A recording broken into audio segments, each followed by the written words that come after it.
तो बच्चों आज का हमारा टॉपिक है खनिज और ऊर्जा संसाधन। खनिज क्या है? ठीक है, तो देखिए बेटो, खनिज क्या है। अगर हम खनिज को परिभाषित करने की कोशिश करें कि खनिज होता क्या है, खनिज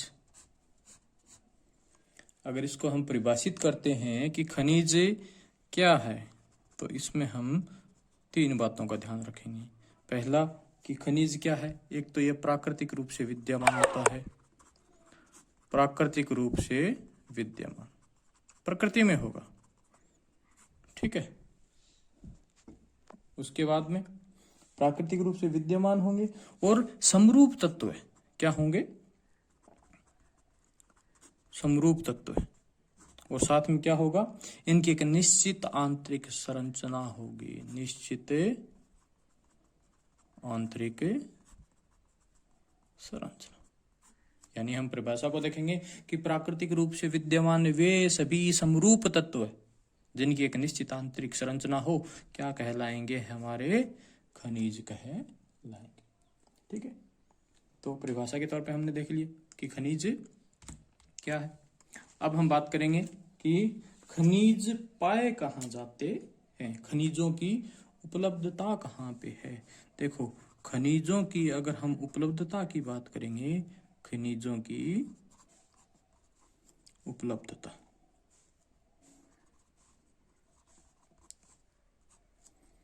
तो देखो बेटा, खनिज मिलेंगे कहाँ पे हमें। अब खनिज ये तो है नहीं कि जो भी हम देख रहे हैं कि जैसे लोहा है, जैसे चांदी है, सोना है, नमक है, ये सारे हैं क्या? खनिज हैं। तो ये ऐसे कैसे तो मिलते नहीं है, ठीक है। कुछ खनिजों को छोड़ के लगभग सभी खनिज कुछ न कुछ अशुद्धियों के साथ में पाए जाते हैं, और उन अशुद्धियों के साथ में जो खनिज होते हैं उन दोनों को सम्मिलित रूप से बोलते हैं खनिज अयस्क। क्या बोलते हैं? खनिज अयस्क। यानी खनिज अयस्क क्या हो गए? खनिज अयस्क यानी वे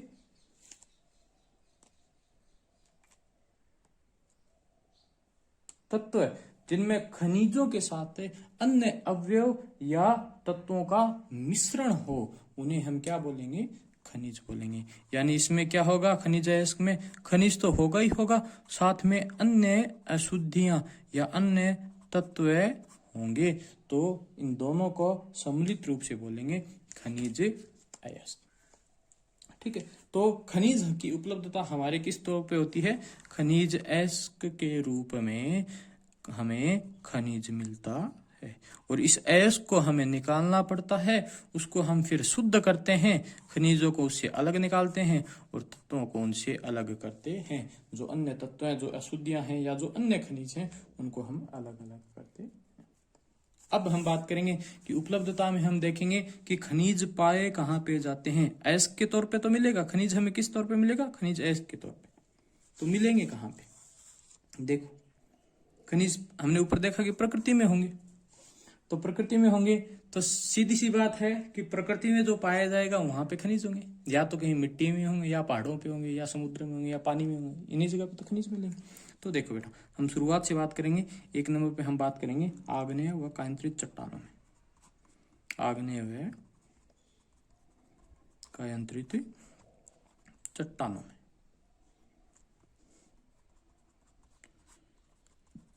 इनमें देखो बेटा खनिज पाए जाते हैं। अब क्या होगा कि ये जो चट्टानें होंगी इनकी दरारों में, ठीक है बेटा, भ्रंशों में या इनके जोड़ों में, ठीक, इनके बीच में क्या होता है? खनिज की क्या होती है? मुख्यतः पतली पतली पेटियों के तौर पे खनिज मिलता। और आग्नेय व कायांतरित चट्टानों में खनिज किस प्रकार के मिलेंगे? इनमें ज्यादातर जो धात्विक खनिज होंगे, कौन सी होंगी? धात्विक खनिज, वही इनमें मिलेंगे। और इन धात्विक खनिजों में कौन से? जस्ता हो गया, तांबा हो गया, जिंक हो गया, सीसा हो गया, ये सभी खनिज आग्नेय व कायांतरित चट्टानों के दरारों, भ्रंशों और जोड़ों में पाए जाते हैं। अब एक तीसरे प्रकार की चट्टान और बच गई, उसे क्या बोलते हैं? अवसादी चट्टान। तो अवसादी चट्टानों में भी क्या पाए जाएंगे? खनिज। अभी अवसादी चट्टानों में खनिज होंगे तो ये कौन कौन से होंगे? जो अवसादी चट्टान, देखो बेटा, चट्टानें कितने प्रकार की हैं ये बात रहेगी बात की। ठीक है, हम इस टॉपिक में पढ़ रहे हैं खनिज, और खनिजों में हमने देखा कि जो खनिज हैं वो चट्टानों में पाए जाते हैं। तो हमने देख लिया कि आग्नेय और कांतरित चट्टानें होती हैं, उनमें ज्यादातर धात्विक खनिज पाए जाएंगे, और इनके जो बीच के जोड़े, दरार, भ्रंश वगैरह होंगे, इनमें ये खनिज पाए जाते हैं। अब अवसादी चट्टान क्या होती है कि यही चट्टानें जो आग्नेय और कांतरित बहुत सैकड़ों सालों तक पड़ी रहती हैं, तो इनका अपक्षय वगैरह हो जाता है, तो ये अवसादी के तौर पे बच जाती हैं। तो इन अवसादी चट्टानों में बीच बीच में चट्टान, जैसे ये चट्टान है पूरी, ठीक है, इनके बीच बीच में संस्तरों के तौर पे, ठीक है, इन क्या बोलते हैं, संस्तरों या परतों के रूप में, या परतों में, तो ये अवसादी चट्टान है, इनमें बीच में परतों के तौर पे और क्या मिलेगा, हमें खनिज मिलेगा। अब इनमें किस प्रकार के खनिज होंगे? जैसे कोयला है, क्या है, कोयला, उसके अलावा जिप्सम, उसके अलावा पोटास, उसके अलावा नमक, उसके अलावा सोडियम। हम देखते हैं ना, ये सेंधा नमक है, कौन सा नमक है, सेंधा नमक है? बोलते हैं ना, कहां से आया, सिंध से। सिंध कहाँ पे, पाकिस्तान में, और वहां पे जो चट्टानें होती हैं उन चट्टानों के बीच में ये सेंधा नमक पाया जाता है। ठीक है, अवसादी चट्टानें। अब दो बातें हमने देख ली, खनिज कहाँ मिले, चट्टानों में, आग्नेय कांतरित चट्टानों में और अवसादी चट्टानों में। अब चट्टानों के अलावा क्या कहीं पे खनिज मिलते हैं? तो बिल्कुल मिलते हैं। तीसरा हो गया जो धरातल पर चट्टान होंगे, धरातलीय जो चट्टानें होती हैं के अपघटन से, जो देखो चट्टानें जो होगी, एक तो क्या होगी बेटा, ये अपनी धरती का ऊपरी सतह है। अब चट्टानें इसके नीचे भी हैं और चट्टानें इसके ऊपर भी। ऊपर वाली हमें दिखाई देती हैं, अंदर वाली हम क्या खोद के बाद में निकालते हैं, जो सीधी आंखों से नहीं दिखती, उत्खनन करते हैं तब ये चट्टानें मिलती। जो ये है, ये ज्यादातर जो ये जमीन के नीचे की चट्टानें हैं इनमें होता। अब धरातलीय चट्टानों में देखो, धरातलीय चट्टानों में किस प्रकार से मिलेंगी? अगर धरातलीय चट्टानों की बात करेंगे तो धरातलीय चट्टानों में क्या होता है बेटा, चट्टान होता है, उसमें बहुत सारे तत्व होते हैं। कुछ तत्व होते हैं जो पानी के साथ में जल में क्या हो, घुलनशील होते हैं। तो जो तत्व जल में घुलनशील होते हैं वो तो वर्षा वगैरह के साथ में, जल के साथ में घुल के बह गए, और जो बाकी बचे रहते हैं वो इसी चट्टान में होते हैं, जिसे हम तोड़ के निकाल लेते हैं। और इस प्रकार हमें कौन कौन से मिलते हैं? जैसे एक मुख्य नाम होता है बेटा बॉक्साइट। क्या बॉक्साइट एक ऐसा खनिज है जो धरातलीय चट्टानों में मिलता है, उनके अपघटन से मिलता है। ठीक है, इसके अलावा खनिजों की उपलब्धता में आगे देखेंगे, धरातलीय चट्टानों के अलावा कहां पे मिलेंगे? जो पहाड़ हैं, ठीक है, उनके आधार पे, पहाड़ियों के आधार या घाटी में, जो उनकी घाटी होती है, उनका जो तल होता है, वहां पे भी क्या मिलता है? खनिज मिलते हैं कि नहीं? अब इनमें कैसे मिलेंगे? तो देखो कि पहाड़ियों में क्या होता है कि बेटा बरसात वगैरह होती है, जल के साथ में बहाकर खनिज भी साथ में आ जाता है। और जो क्या होता है, ये पहाड़ होते हैं, इनके ऊपर क्या है, यहाँ पे खनिज है। बरसात वगैरह हुई तो ये पानी के साथ में घुल के आया, और ये जो मिट्टी वगैरह जो आई जिनमें खनिज है वो इनके नीचे यहाँ पे जमा हो जाता है। और इस प्रकार इस जो जमाव जो होता है बेटा, इस जमाव को हम बोलते हैं जलोढ़ जमाव। क्या बोलते हैं? जलोढ़ जमाव या निक्षेप, ठीक है। इस जलोढ़ जमाव में और हमें क्या पाए जाते हैं? बहुत से खनिज पदार्थ पाए जाते। और इस प्रकार जो ये जो जलोढ़ जमाव होता है बेटा, इसे एक अलग नाम दे दिया, और वो नाम क्या दे दिया, वो दे दिया प्लेसर निक्षेप। तो इन प्लेसर निक्षेपों में भी क्या पाया जाता है, खनिज पाए जाते हैं। और इनमें किस प्रकार के खनिज मिलेंगे, देखो इनमें सोना, चांदी, टिन,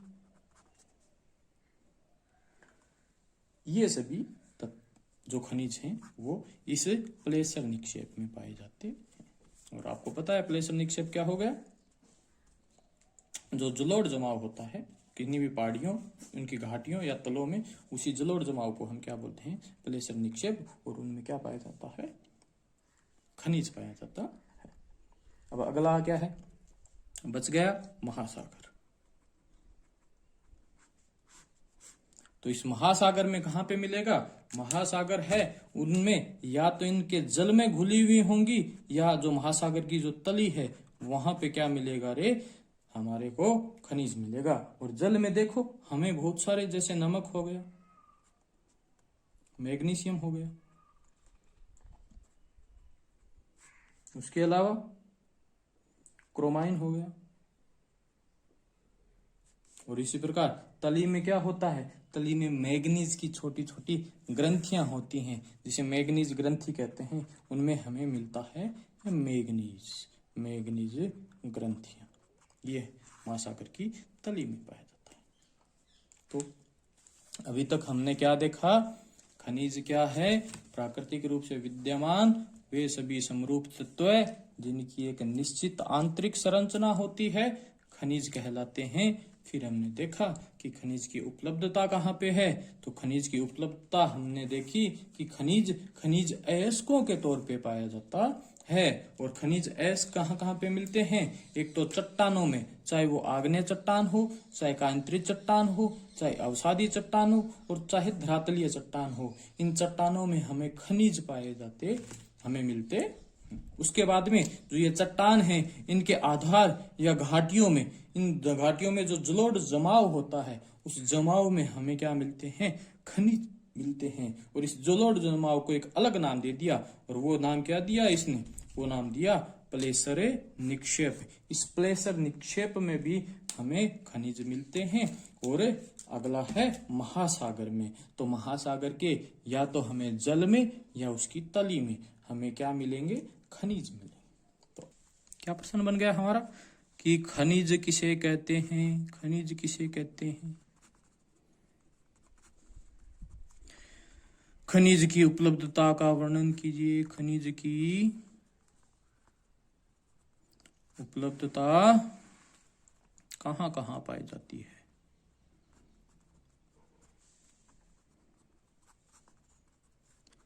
वर्णन कीजिए। ठीक है बेटा। तो अब हम देखते हैं खनिजों का वर्गीकरण। क्या देखेंगे, खनिजों का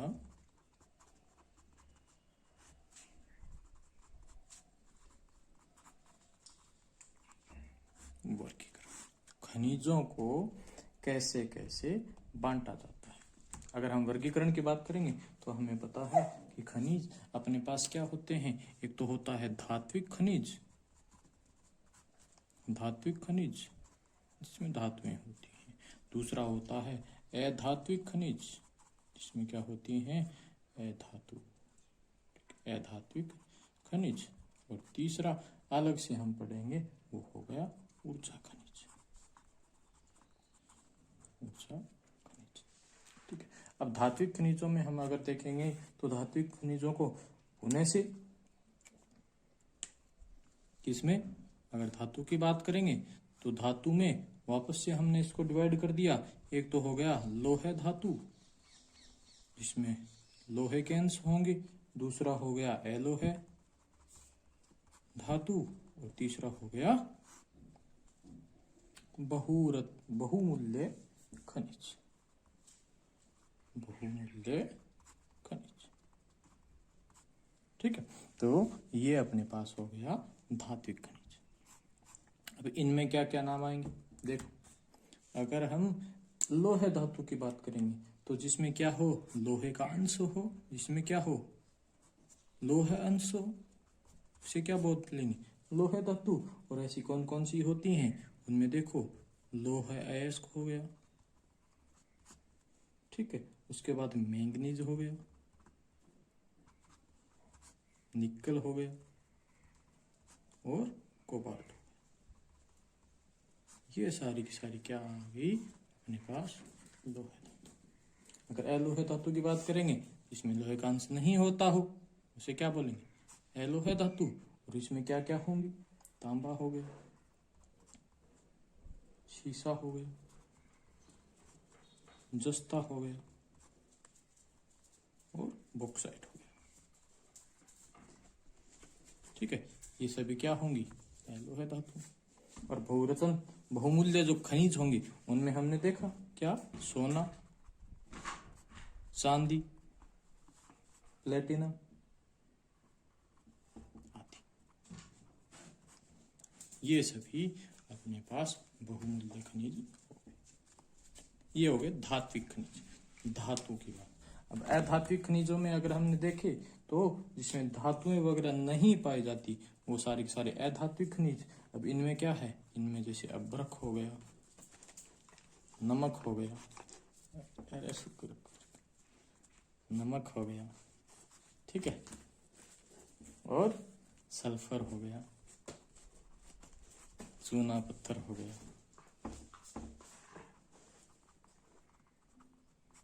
चूना पत्थर हो गया, संगमरमर हो गया। ये सभी क्या हो गई अपने पास लोह धातु, ठीक है।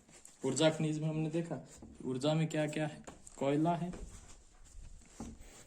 ऊर्जा में अपने पास क्या क्या हो गया, कोयला हो गया, खनिज तेल हो गया, पेट्रोलियम,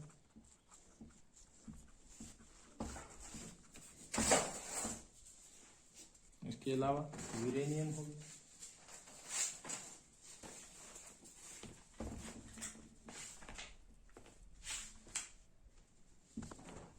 प्राकृतिक गैस हो गई।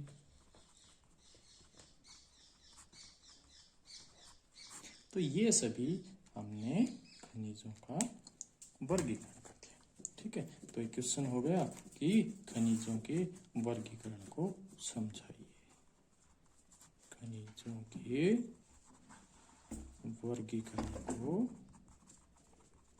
समझाइए। अब इसे हमें भाषा के तौर पे लिखना होगा, तो खनिजों को हम लिख सकते हैं कि खनिजों को मुख्य रूप से 3 भागों में बांटा गया है, धात्विक खनिज, अधात्विक खनिज और ऊर्जा खनिज। और फिर से हमने धात्विक खनिज की बात करेंगे तो लोह धातु, अलोह धातु और बहुमूल्य खनिज। और इसी प्रकार अधात्विक में जितने भी अधातु आ गए, अभ्रक, नमक, सल्फर, चूना पत्थर आदि। और ऊर्जा खनिज में जिससे हमें ऊर्जा प्राप्त होती है, पेट्रोलियम हो गया, कोयला हो गया, प्राकृतिक गैस हो गया आदि। ये सभी अपने पास खनिजों का वर्गीकरण हो गया। Okay, thank you. अब आगे हम एक एक खनिज को अलग अलग पढ़ेंगे और भारत में वो कहाँ कहाँ पे पाए जाते हैं, उनके क्षेत्रों को देखेंगे।